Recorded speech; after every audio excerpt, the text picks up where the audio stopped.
Welcome to another spray paint art class. I am your host, I'm your teacher, Amethyst, and today it's going to be a nice painting. Main focus is going to be the Northern Lights. I realized that I've made a painting of the Northern Lights before, but I didn't really explain on how to do it. So that's what the main focus of this one is going to be. Now for the materials, I never do this. I'm not sponsored by anybody, but I highly recommend picking up the fluorescent colors within Montana Gold.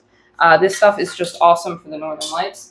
I have acid green, disco white, and flame blue. This one's not really necessary, but I think it's a good touch to the Northern Lights. I like it. For everything else, you can basically use whatever paint that you want. I just recommend you get black, white, and clear in whatever your main brand is. You can pick whatever colors you want for the rest of this painting, like after the Northern Lights. I'm going to pick blues. That's just the way I'm rolling today. As for what you're going to paint on, you can paint on a glossy poster board, which I highly recommend to beginners. Or you can also paint on canvas if you want to. But even if you are going to paint on canvas, pick yourself up a poster board and just throw it to the side for now. We're going to use that for tools later. I'm also going to be using some magazine pages, although I think newspaper works just as well. And I'm also going to be using, you can use either foam, or in my case, I'm using synthetic sponge. I just cut off a piece, so it's like a big kind of piece like this. I cut off a piece, and the only thing that I ever look for is it has a sharper edge, kind of like that. This is also your daily reminder that spray paint is toxic, it's not good for you, and you should definitely pick up a paint respirator and some disposable gloves if you want to be safe, or at the very least, if this is like a one-time thing for you, paint outside. Our first order of business is we're basically going to cut this in half. So the top half of this is going to get all black.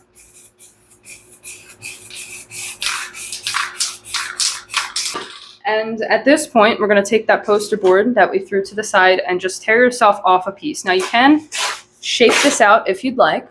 If you want a specific look or curve to your Northern Lights, you can definitely pick away at it. However, I'm just going to use the natural tear.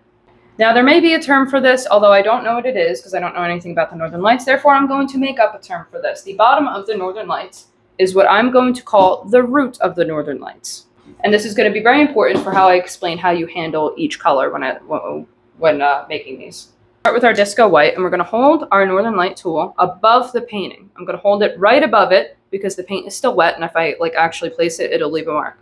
So I'm going to hold it right above the painting, exactly where I can see my Northern Lights being. So I can see I'm going to make a couple of Northern Lights, are all going to start from here, and they're going to just branch out in random directions. So that's what I'm going to go for. I'm going to start with that disco white, and I'm just going to spray this down, and it's going to create a nice cutoff for our root. I'm being very generous with this white. I'm not holding the can too close. I'm holding it kind of far away because I want a lot of white, because I really want these Northern Lights to glow and to pop. Maybe we'll have a curved one. So let me go back to this poster board, and we'll make a curved type of rip off. There we go. Where I'm aiming is basically 50-50. So 50% on the tool, 50% on the painting, more or less. The poster board again, except I'm going to take the flat side. I'm going to hold this as straight as possible. Maybe this side would be better. And what I'm going to do is we're going to make the lines. Those line things that you see in the Northern Lights, that's what we're going to make. So I'm going to hold this right above, and I'm going to spray onto the tool. 100% onto the tool. It's going to redirect a line downwards, like that. And where I'm going to aim to put most of these lines is they're going to start at the root, although I know I'm going to mess up, and a lot of them are going to go underneath, but that's perfectly fine. It's not a big deal. Just do your best. And remember to wipe off your tool frequently because it will start to drip. You can make as many lines as you want, or you don't have to make any lines if you don't want to. It'll look really good regardless. I'm going to go to the flame blue, and I'm going to go back with my cutoffs in the same exact spots. So this curve that we have up here, fantastic. Once again, holding it pretty far away, I want to cover most of this white with this flame blue.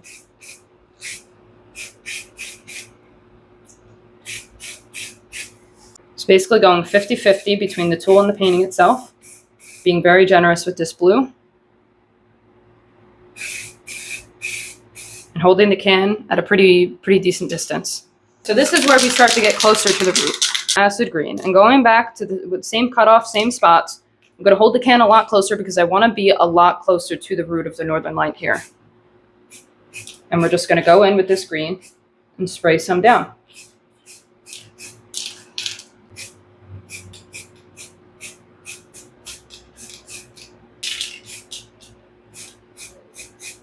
Now, in my opinion, this looks great just the way it is. You can definitely tell that they're Northern Lights. However, what I like to do, because I just don't know when to quit, I'm that type of bitch, is I like to go even closer to the root, or try to go closer to the root with the white again.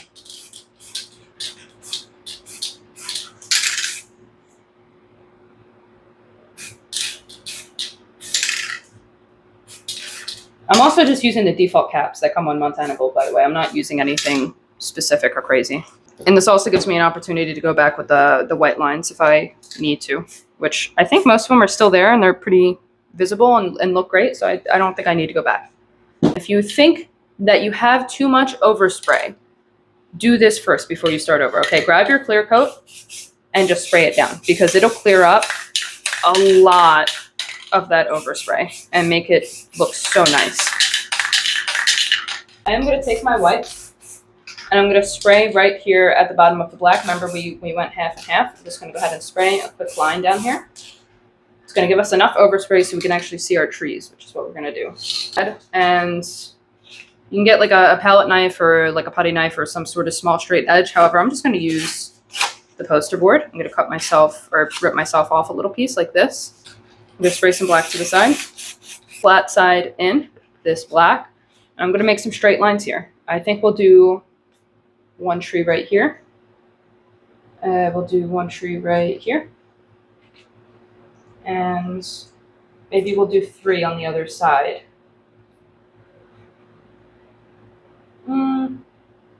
Yeah, I like the idea of 3. I'm going to take my foam and my sharp-ish side, or my synthetic sponge, whatever you're using, they basically do the same thing. And what I'm going to do is fold it. I'm going to fold it in half like this, and I'm going to use my fingers to pinch it. I'm going to dip this in the black. So this is what it looks like. This is what I got right now.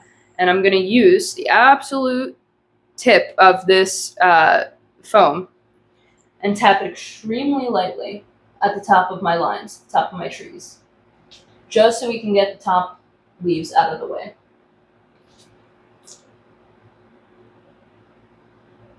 And further down the trees, what I'm going to do, because we have it pinched like this, right? What I'm going to do is slowly open this up more and more. And the motion that I'm going to go, just re-dip this in the black so we get more on there, is I'm going to go down, of course down, we got to go down the tree, but also I'm going to go like down right and then down left, like a zigzag type of pattern. So down right and then down left, or yeah, down right, down left, down right, down left. And just go ahead and get a general shape of a tree. It's going to look really messy, and that's perfectly fine because we're going to go back after and clean it up a little bit. Okay, but go to each one. So we still have this pinched down pretty good. And we're going to start moving down, and I'm slowly going to open this sponge up, going back and forth. Down right, down left, down right, down left.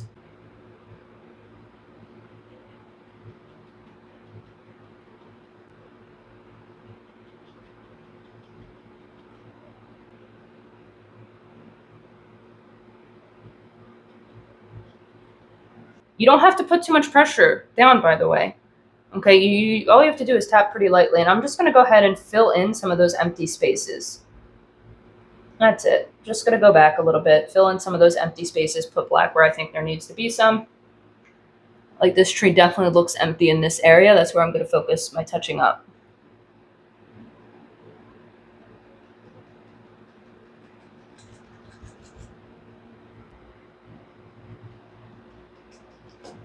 Now what we can do at this point is we can give it a little highlight. You can leave them completely silhouetted if you want to. I'm going to use green because trees tend to be green.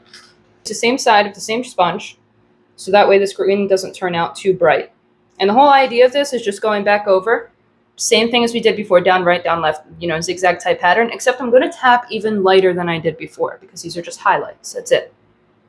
We don't want them to overtake or overpower the black. I'm also going to tap in a lot less spots.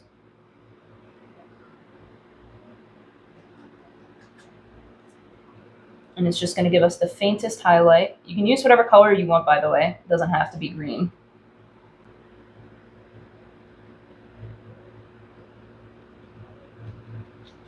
Now that you're done the trees, go ahead and get yourself a straight edge. You can use like an actual painter shield or an actual straight edge, or you could just use the poster board like I'm going to do. And this is where the colors of your choosing really come into play. So I am going with blues. still. Cut this off right beneath the trees here. It doesn't have to be perfect. And I'm just going to fill in this whole bottom half with my colors. So I have a light blue. I'm going to hit it with a slightly darker blue and then a slightly darker blue on top of that. And then finally I'm going to finish it off with black. Now we got our black. Right where we sprayed the white before we did the trees. So basically the halfway point between our black line and the sky. I'm going to do a quick spray across just to add a little foggy, misty effect in front of our trees. I have my magazine, or you can also grab newspaper and make sure this paint is still wet. You can make sure by using clear coat. I'm going to basically lay this down. I'm not going to crumple it, nothing like that. I'm going to use my fingers. You see I'm holding this edge of the page up. I'm going to use my fingers to outline the top of our rock formation. It may make an awful sound like that, and I apologize, but it's going to look great.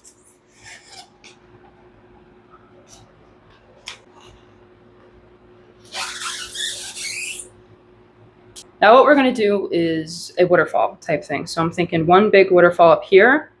It's going to be the body of water, and then we're going to have another drop off for another waterfall at the bottom. Now one thing I like to do for my waterfalls is I like to give it a black background or some sort of dark background. That way it really pops and you can really see it. So I'm just going to take my black and I'm going to go back to the top here. And I'm just going to spray some black down in the general area where my waterfall is going to be, which is right in the middle here.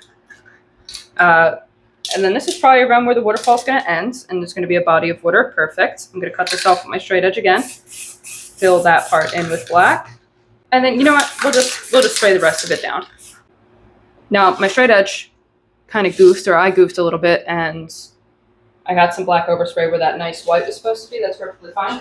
What I'm going to do is just go back again. I'm not placing it onto the poster. I'm going to hold it right above, and I'm going to spray my white onto this. Right, and I'm going to hold it right above where the goof starts happening, right above our rock formation,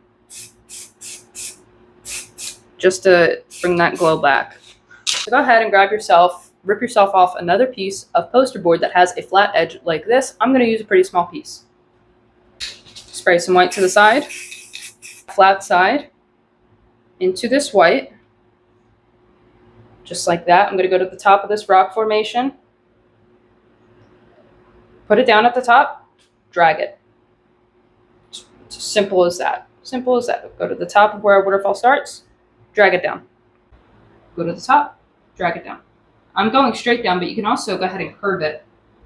So you can curve it around the edges like this, maybe curve like that. The only thing I can recommend for this is full send it. Full send it, just don't think too much, because if you try to go slow and steady, it's going to be really shaky. Okay, so just full send it. Use the same tool, same piece of poster board, and we're going to dip that in the white again. And this time, where our body of water starts, where our waterfall ends, place it down, and I'm just going to swipe back and forth. Swipe back and forth. We're going to make our water. You don't need to necessarily wait for the paint to dry. You also don't need to re-wet it. We're at some like weird in-between point for me right now, but it doesn't really matter. However, if the paint is still wet, what's going to happen when you start scraping back and forth is whatever color you sprayed down for your rocks is going to start showing. Since I sprayed blue, we're going to see some blue here. Just keep it in mind. If you don't want that to happen, wait for the black to dry. That's all. And you can see I didn't go all the way down because we're going to do another waterfall here. The middle again. Do some more waterfalls. I'm going to start right around here. Drop it down. Right around here. Drop it down. I think we'll go over just a little bit more, just like that. Now the paint should be pretty dry at this point. What I'm going to do is straight edge. I'm going to use the poster board again. I'm going to take my white, and I'm going to cut off around where the waterfall ends and the water starts. So right around there. And I'm just going to spray some white down. I'm going to start spraying right around here, and then I'm going to work my way up, and we're going to get a nice splash for our waterfall. The reason I like to start down here and then work my way up is because I'll get the perfect amount of splash that I'm looking for. I don't have to worry about accidentally overdoing it.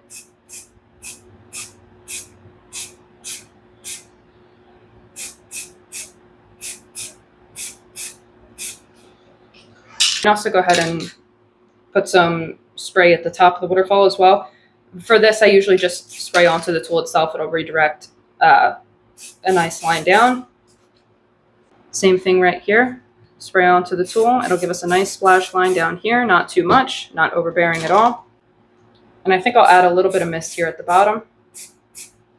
So basically I'm starting, I start my spray off the page, beneath my canvas, and then I'm just working my way up a little bit, just to give myself a little bit of spray. Now what we're gonna do here, grab your clear coat and re-wet the paint around your waterfall. So this, hold on, let me carve it out for you to tell you exactly what I'm aiming at. Make a rock formation right next to the waterfall, and it's gonna go up like that. And then on the other side, it'll be very similar. We're gonna do another one, I don't know, maybe like right around there, and it's gonna meet at the waterfall. So that's where I'm gonna spray my clear coat.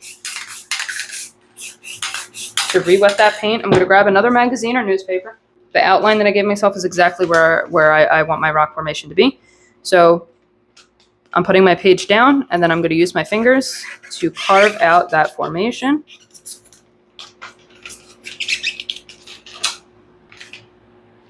Placing it down.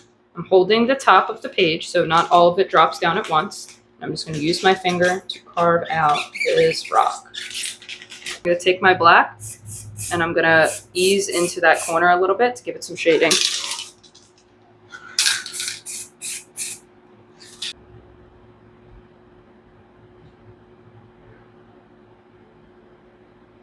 And squiggle.